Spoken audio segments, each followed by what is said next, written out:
a distinguished guest here. I want to introduce him to you. This is Reverend Emmanuel Hutchison from Greater Love Tabernacle Church. How you doing, sir? Good, it's a pleasure. I'm glad to have you on my show. Thank you. It's an honor How for you me doing? to be here. I'm doing well. Yes, sir. Great.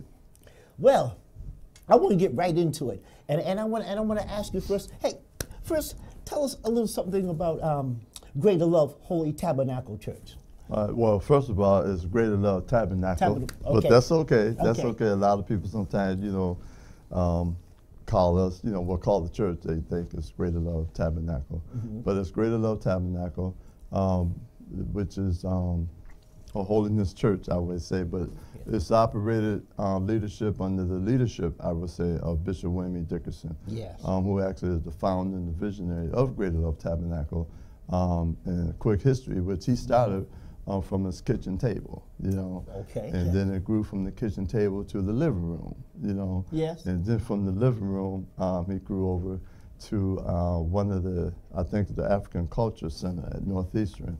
That's God working right there. Yes. That's God working right there. And then we was at the Tobin School over in Mission Hill. Okay. And from there we are where we're at today at 101 Nightingale Street in Dorchester. 101 Nightingale Street in Dorchester. Yes. That's great. So, and tell us a little something about the apprenticeship program you have going on. Can you tell us a little something about that? Yes, the Future Hope Apprenticeship Program, primarily a program that was developed years ago in reference to better equip men and women and youth who is transitioning from incarceration or any form of confinement, that was whatever reason subjected to the criminal justice system, court involved or whatever. It was purposely in place as a vital service provided with job skills that teach and train into the construction industry. Okay. Well, for y'all that don't know, me and the Reverend, we have a history. We go back a long way. And, yes, we do. And he has a painting company as well, and we used to do jobs together. And I was on that same very path that he's now dedicated to helping people. How long have we known each other, brother? For at least we go back 30 something years. Yes, huh? easily. Yes, easily 30. If I may say, 32 years, because that's the length of time we've been married. I was actually incarcerated myself, and I've actually gone to hear him when he comes up and speaks to the brothers and sisters up there, and it helped change my life. Are you still in the prisons, going up to the prisons? Well, yeah, I don't go up to the state as much as I used to. But again, I was saying 32 years, because that's the length of time my wife and I have been married. Okay. So it's been 32 years we've been knowing each other. But yes, I basically kind of we still deal with the prison system. I got individuals that primarily go to like the Boston pre-release. So I kind of like pass the baton, or not even, I wouldn't even say that, I would say I'm able to delegate to committed, passionate men and women who is willing to go in the system, behind the walls, and to continue the work that actually been initiated. Yes. What do you think they need? What is, because there's a lot of programs that's out there, and people act like they want to help us, but the brothers and sisters that are in the prison, these are the downtrodden. These are the ones that don't nobody want. Well, what is it that you have to offer them? Because just coming out and getting a job, sometimes they're not ready for it. And what does your program provide for them to get them ready for this? Well, first of all, that's why it's called Future Hope. Okay. And that's the revelation the Lord gave me. Not to spiritualize it, but for reference for who I am, is Future Hope, because primarily individuals who are incarcerated or in any kind of form of bondage is looking for a better future. Whether you're bonded by drugs or alcohol, and you're looking for a better, a brighter future. But holistically, individuals who are incarcerated and coming back into the community, to society, for the most part, they're scared, feared, unaware what to expect. So it's important that we look at as going in there before time and better equip them, you know, so that the transition could be much smoother.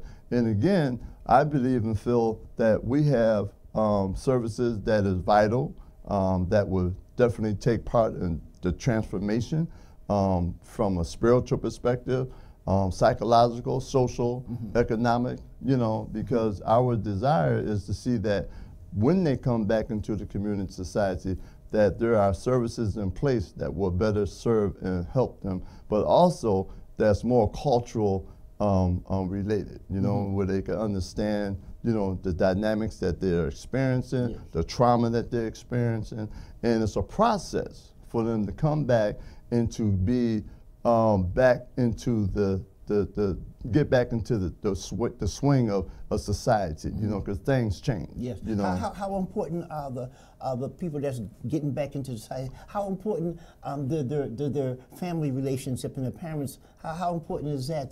Do you talk with the parents as well as the individuals? Because the parents know the individual better than anyone. And so I'm saying, well, if you get acquainted with them, they can tell you things about the person that may help you help them. Well, that's true too. When we deal with the youth per se, we kind of, it's a twofold. What I mean by that, not just that we look at the youth or the individual, but we also have to develop a dialogue with whomever may be, like their counselor or social worker or case manager, as well as with the parent, you know.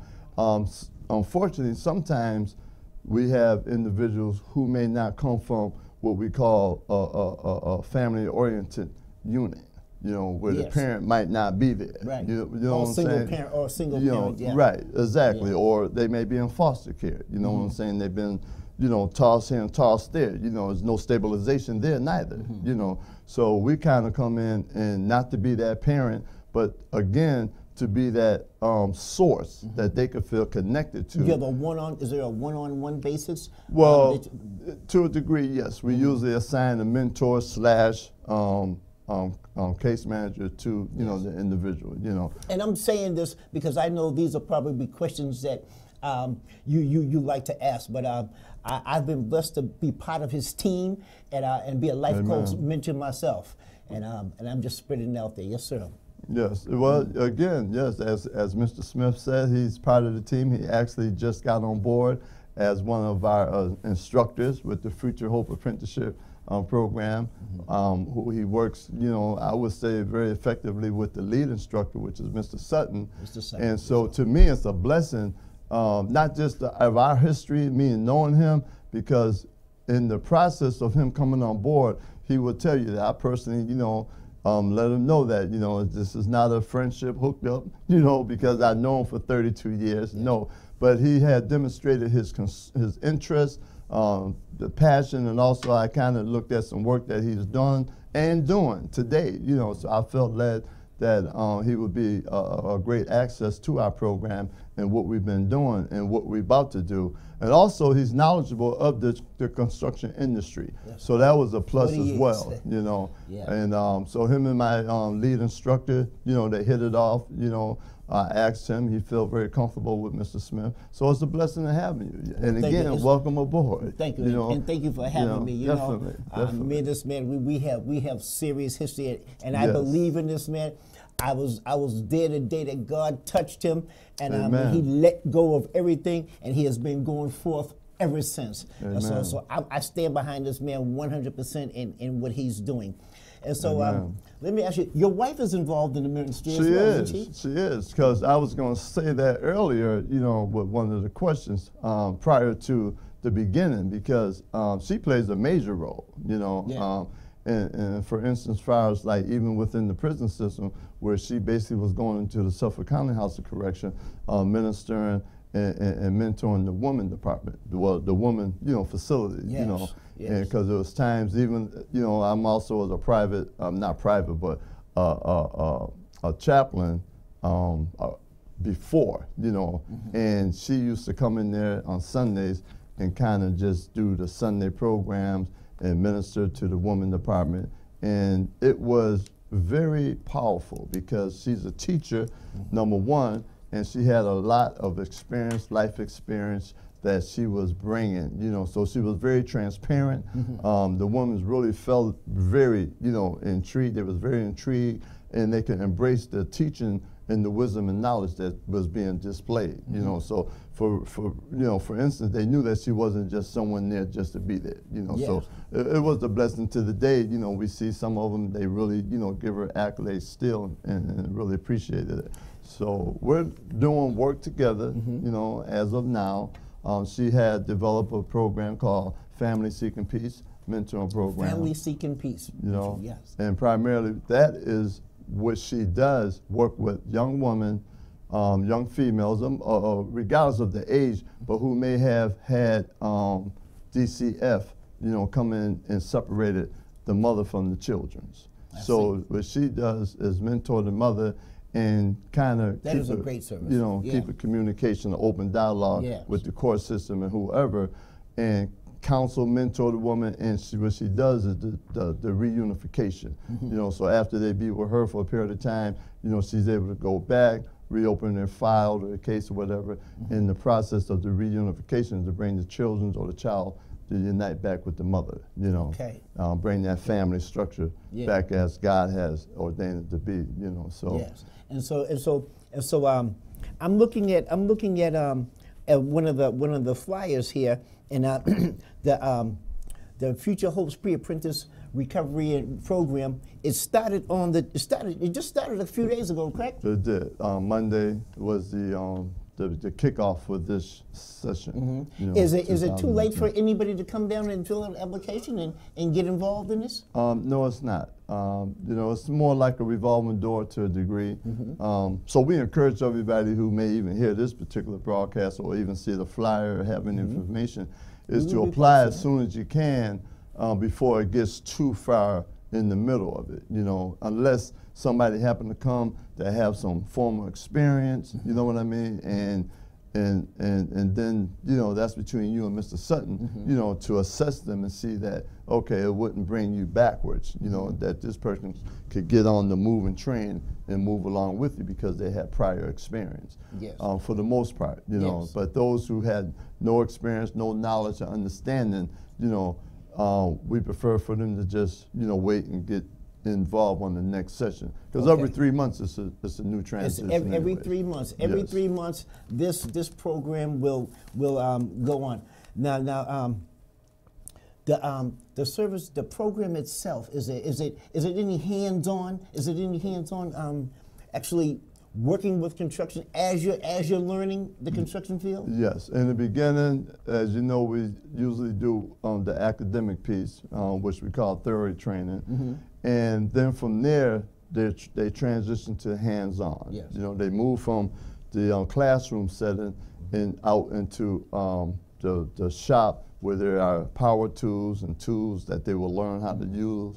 Also, there's little small job sites that will give them more opportunity hands-on, you know, and be able to make some money too. And we start them out right from reading the tape measure. That's the very basic thing, isn't it? And it covers it right from reading the tape measure to blueprint contrasting estimating. So it's a dynamite program here. And if there's a number that you can reach and call the office, I'm going to give it to them. Yeah, that's six. Go ahead. It's 617-533-7954. I'm going to say it again, 617-533-7954. Call and ask for your application and how you can be involved, and share it. Also, they could go to the website. You can go to the website. If you have a computer or access to a computer, excuse me, you could go to that website, which is www.futurehopeapprenticeship.org. You could do the application online or you could download it, but with the application is required a 300-word essay. And do you hear that? When you go through the application, I believe it's on the 5th page, it has an area that basically tell you, what you need to do, information. The essay is primarily based on what you're looking for to get out of it, what you're hoping to bring to the table or leave from the table with, more so. But the 300-word essay is it's mandatory that you have the 300-word essay. That's something. Because that 300-word essay. You're right. And talk about themselves and where they want to go with this. It does, because actually the essay primarily helps us to have a better feel and a guidance on the individual. Yes. How we could better help you, how we could better serve you, even prior to your goals. So we want to know your goals, whether it's short-term, long-term, so we could better help set your goal set and help you to help better direct you. Because there are resources out there. There are many other institutions and agencies that we collaborate with that does things that we don't do.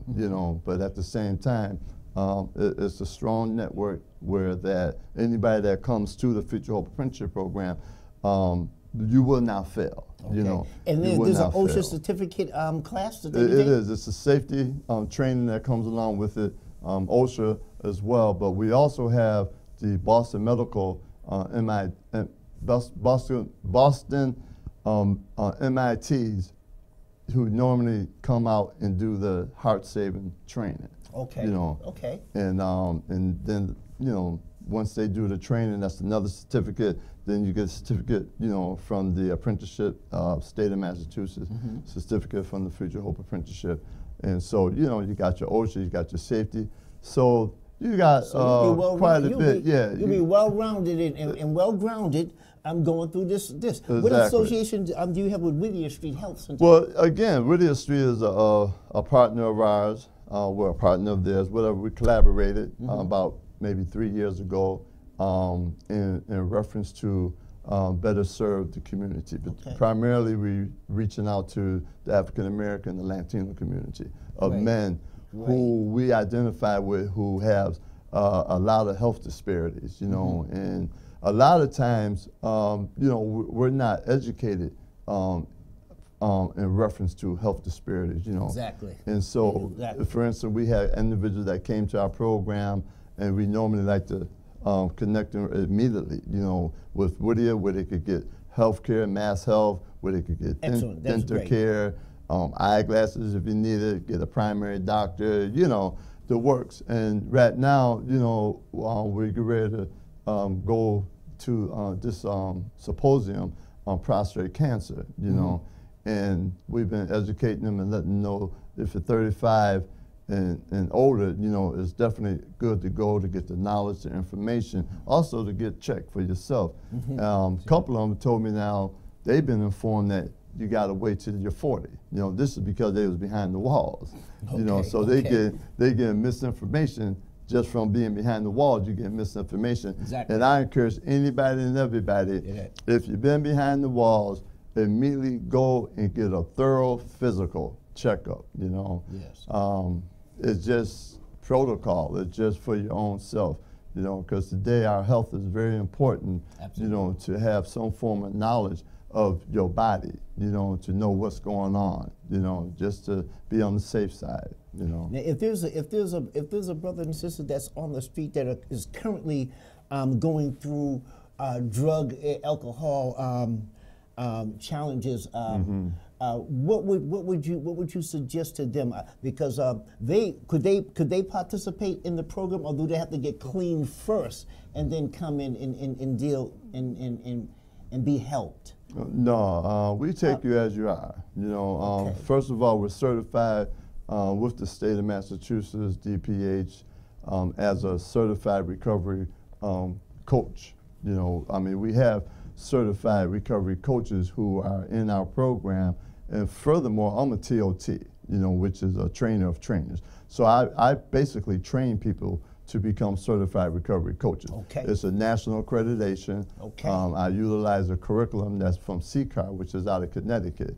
But the curriculum is very powerful, very comprehensive, but I guarantee you though, it has changed and impacted a lot of lives. The training is a 30-hour training, but prior to his question, an individual could come to our program and they immediately would be assigned a recovery coach / mentor, And while they're in the program, being trained, learning the trades, learning job ethics in the construction, they will also have a mentor and a recovery coach who will be assisting them and working with them to help maintain the stability, in the sobriety. That is excellent. Yes.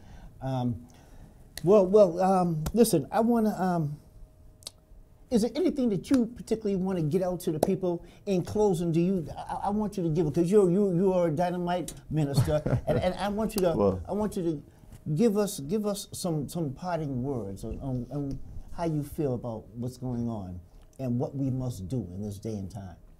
Well, honestly, just from my experience and the time that I've been involved in what I do, it's a number of things. Mm-hmm. But primarily what we're looking at, and this is across the nation, mm-hmm. in our country, particularly primarily in our community of color, that there's a lot of work that needs to be done. We got a lot of challenges, but I believe that if we as a community will collaborate, come together in a more unified manner, that we could take charge and take control of all the havoc that's taking place in our community. We got young men, young boys that really need direction, need guidance, yes. but most of all, they need love. They need men, strong men who will be yes. passionate, concerned yes. about the community, empowering our community, empowering families, being the gatekeeper of our own community, and being the gatekeeper of our homes. Absolutely. Absolutely. So I believe if we work together as a strong team together, that we could make a change for our community. And I got grandkids, 11 of them. I got one great-grandchild. Wow. And I'm looking at from 5, 10 years, 15 years from now, yes, and with the chaos that's happening in our community today, yes, what is it that they're going to be able to do? So I believe if we come together, as individuals with concern and passionate, that we can make a difference. So our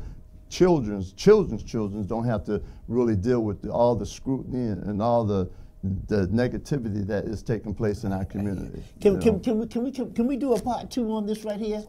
Can I have you back on the show to do a part 2? It'd be my honor. Man, it's a pleasure to have you on my show, brother. Well, thank you for having me. And God bless you and continue the great work that you're doing. Thank you. Ladies and gentlemen, I want you to stay tuned because we have a part 2 to the CD Storm Show. So, thank you, and God bless you.